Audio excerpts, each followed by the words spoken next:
Good morning friends, my name is Ankita Patel, Ashwamegh Vidyalaya Killa Pardi. Subject Hindi. तो बच्चों, हिंदी में हम कहानी लेखन देखते हैं। कहानी है मेढक और सांप। तो बच्चों, एक तालाब था। एक क्या था? तालाब था।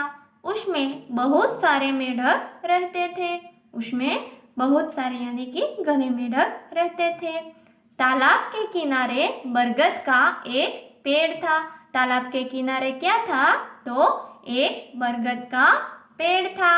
उसकी जड़ में एक बिल था। उसकी जड़ में क्या था? एक बिल था। उसमें एक सांप रहता था। उस बिल में कौन रहता था? एक सांप रहता था। सांप रोज रोज किसी न किसी मेढक को पकड़कर खा जाता था। सांप क्या करता था? तो रोज रोज किसी न किसी मेढक को पकड़कर खा जाता था। मेढक परेशान हो उठे थे। सब मेढक परेशान हो उठे थे। एक दिन उन्होंने आपस में मिलकर एक उपाय सोचा। एक दिन सब मेढकों ने इकट्ठे होकर क्या सोचा? उन्होंने आपस में मिलकर एक सारा उपाय सोचा। दूसरे दिन एक मेढक बिल के सामने खड़ा रहा। दूसरे दिन उन्होंने क्या किया कि एक मेढक को बिल के सामने खड़ा रखा। तो बाकी सब मेढक बिल के आसपास छिप गए। बाकी सब मेढकों ने क्या किया कि वो सारे मेढक बिल के आसपास, जो पेड़ थे उसके आसपास सब मेढक छिप गए। जैसे ही सांप ने उस मेढक को पकड़ा, जैसे ही वो सांप निकला और जो मेढक सामने खड़ा था उसको पकड़ा, छिपे हुए मेढक निकल आए। जो छिपे हुए मेढक थे वो सब बाहर निकल आए और सांप को पकड़कर खींचने लगे। और उन्होंने क्या किया? जो छिपे हुए मेढक थे उन्होंने सांप को पकड़कर खींचने लगे। सांप घबराया। सांप बहुत घबरा गया। वह पकड़े हुए मेढक को छोड़कर भागा और बिल में घुस गया।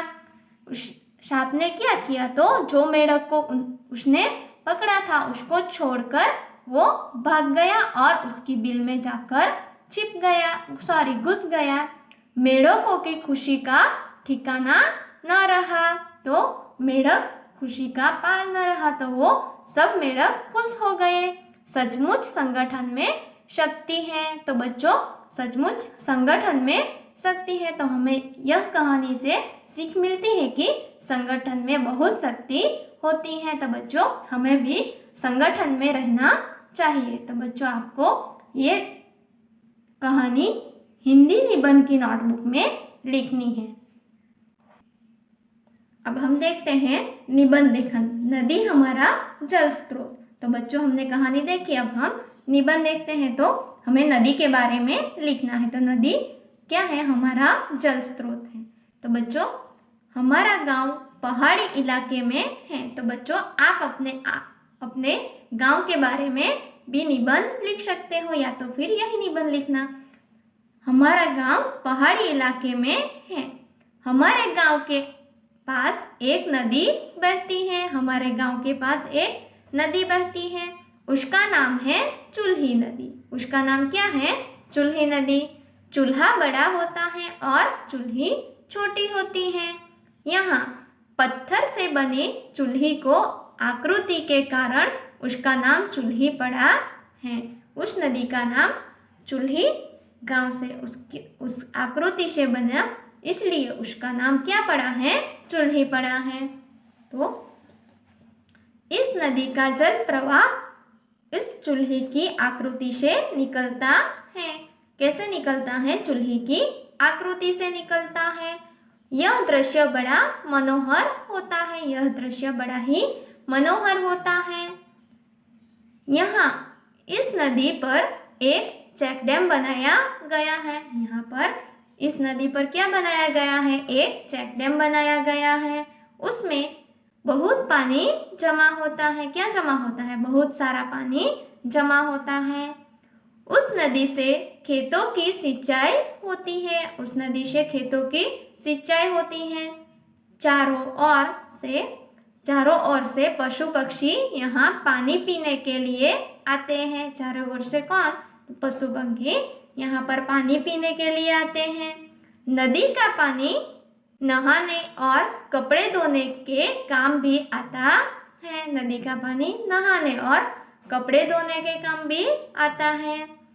इसके किनारे पर हमने पेड़ पौधे लगाए हैं। उसके किनारे पर हमने क्या लगाया है? पेड़ और पौधे लगाए हैं।